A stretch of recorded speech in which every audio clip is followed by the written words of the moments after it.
And guys, good afternoon sa inyo lahat. Yan, for today's video guys, nandito pa rin tayo sa casa namin, no? Premium Bikes Corporation, San Jose Occidental, Mindoro Branch. For today's video guys, ang pag-uusapan natin ay awatin muna natin yung mga medyo mamahaling mga motor. Dito muna tayo sa budget meal. Ito, si Suzuki Smash 115 2025 model yan guys. Oh. Gray, matte gray ang kulay niya. Yan yung pinakabagong decals guys ng ating Smash. Diba napakaganda? Yun. Doon sa mga interesado sa The Legendary Smash natin, yan ang ating tatalakayin natin ngayon kasi magre-release tayo niyan by installment basis. Dito sa video natin, syempre ipapakita ko sa inyo actual inclusion, kung paano siya ina-activate, kung magkano ang presyo at syempre yung sound check niya. Para doon sa mga hindi pa naka-experience maglabas ng motor sa mga kasa, guys, eto na yung pagkakataon para matunghayan ninyo. Okay, bago natin yan, bago natin try kanain, syempre, intro muna tayo!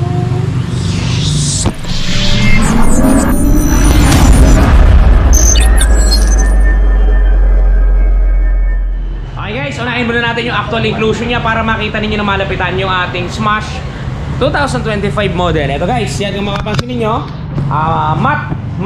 Matte gray siya guys, yan o, matte gray. Magalas na magalas talaga to. Tapos mayroon siyang decals na kulay maroon. Maroon to, hindi ako pwede magkamali. Maroon to. May itim, may kulay puti, may kulay puti. Yan, napakaganda guys oh. Ang ganda ng kombinasyon niya, di ba? Good so. Tapos ito sa gilid, ganun din. Pagdating mo sa bandang likod, yan may parang arrow dito na tatlo. Tapos merong Smash dyan na pangalan niya, Smash. Pagpunta mo sa likod, walang nagbago, siya pa rin. Goods sa goods. Okay guys, ito naman yung actual inclusion niya para makita ninyo. Yan, buksan natin yung U-box, nakalock. Kunin muna natin ang susi. Guys, nakuha ko na yung susi. Ito yung itsura ng susi niya ha, para doon sa mga hindi nakakakita ng susi. Yan, buksan muna natin yung U-box guys. Ito yung laman ng U-box nito. Yan, kung mapapansin ninyo, una sa lahat, side mirror. Yung side mirror niya, pakibuksan mo nga, Jobs. Pakita natin sa mga tropa natin. Napakita mo pa yung tatok mo eh. Kupal ka din eh. Pakita mo yan, magalit yung mga subscriber na. Yan, ganito guys yung itsura ng side mirror natin. May tatak yan na Suzuki ha. Ayan ha. Yan, maganda siyang mag-reflect. Yan o. Okay, tapos meron to kasama guys na ito, warranty guidebook at saka owner's manual. Tapos yung tools natin guys nandito sa tabi ng baterya. Ayan oh. Kita nyo ba? Pantanggal ng spark plug at screw. Tapos ito guys yung ating baterya. Yan. Yan yung baterya ng Smash. Lahat ng Smash na labas ganito ang baterya guys ha, para dun sa mga kukuha. Yan. Ngayon i-activate natin yan. Para ma-activate natin, kasama nga pala natin si Miller Joy. Yan. Si Joven Fiesta. Yan. I-activate muna natin yun. Yan natin sila dyan dalawa. Ito kailangan natin yung fuse. Ito guys, kukunin ko. Nakikita nyo ba? Tapos isasalaksak ko lang to dito sa may yan. Pag naisaksak nyo yan guys, automatic naka-activate na unit. Bakit ko nasabi? Ito guys, papakita ko sa inyo. Sususi ko ha. Kaya susi. Ito, susi. O, yung neutral light. O, umilaw na. Busina. Ganun lang guys, kadali i-activate ang Suzuki Smash. Okay? Ayan.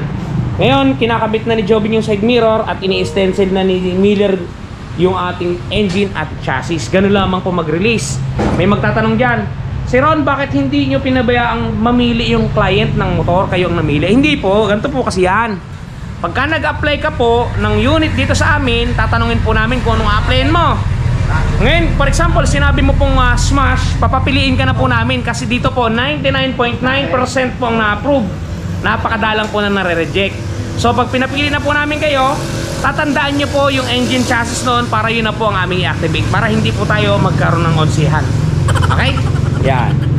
Tsaka bago guys i-release yan, i-activate lang naman yan, papaanda rin. Tapos pag pipirma na yung customer ng kontrata, syempre pre-delivery inspection pa rin yan. Ipapacheck natin sa kanya lahat ng kasulok-sulukan ng unit. Syempre para walang sisiyan sa dulo, di ba? Kasi once na ilabas nyo na yan, tapos nasira yan doon sa kanto, wala na guys, touch move yun. So APPDI pa natin yan mamaya. Okay?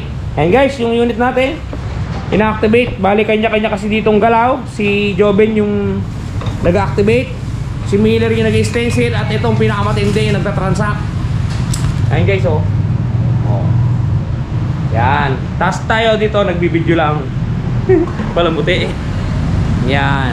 And guys oh, napakainit dito sa lugar namin ngayon oh. Dami nating unit, di ba? Ayun na, dami pang smash. Yan.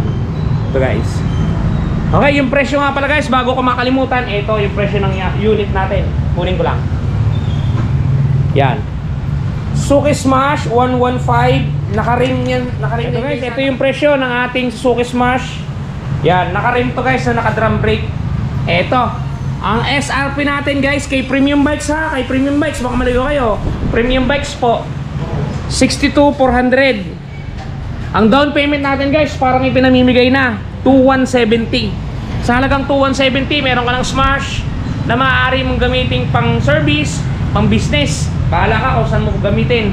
Pagka nag-down ka ng 2,170, ang monthly mo po sa 2 taon, 3,901. Sa 3 taon po, 2,989. Yan guys, napaka-budget meal. Kaya kung ako sa inyo, ano pang hinihintay nyo, avail na kayo.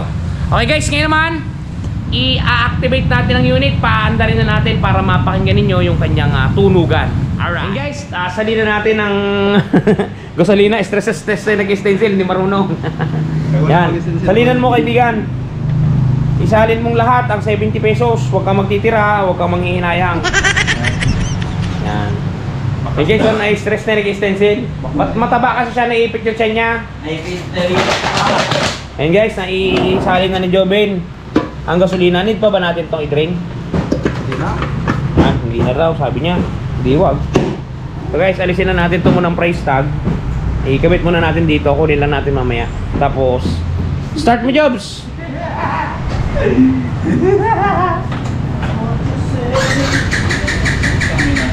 guys, paandar na rin. Yan. Yan guys, paandar na yan, oh. Diba? Good item. Ganito yung tunog ng kanyang engine. Napakatahimik guys. Nire-rev ko lang para marinig ninyo. Ito yung kanyang tip. Diba? Good item yan guys. Tahimik ng makina. Yan o. Maandar na yan. Oh, nanginig siya pero hindi mo maririnig. Alright. Yan guys, yun nga pala yung galawan na tunugan ng ating Suzuki Smash 115. Gusto mag-avail, guys, kuha na kayo. Doon nga pala sa mga namang problema na magasgas sa mga pairings nila. Yan, for example, nakakuha kayo ng kahit anong unit.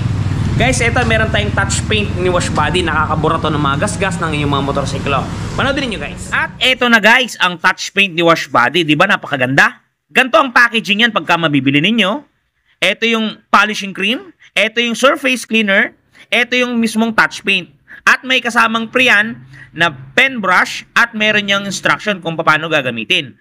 Ito guys, kung makikita ninyo, ganito siya i-apply. Una, pahidan ninyo ng polishing cream para makinis ninyo yung lugar o lokasyon. Sprays ng surface cleaner. At syempre, i-apply natin ang ating touch paint. Yan. Isulat nyo lang ng pen niya at talaga namang matatakpan ang mga gasgas ng inyong unit. Bili na kayo guys, touch paint ni Wash Body. Yan guys, napaka-quality ng touch paint na yan. Talagang na-testing ko na yan at talaga namang goods to goods. Napaka-quality ng mga ingredients na ginamit dyan.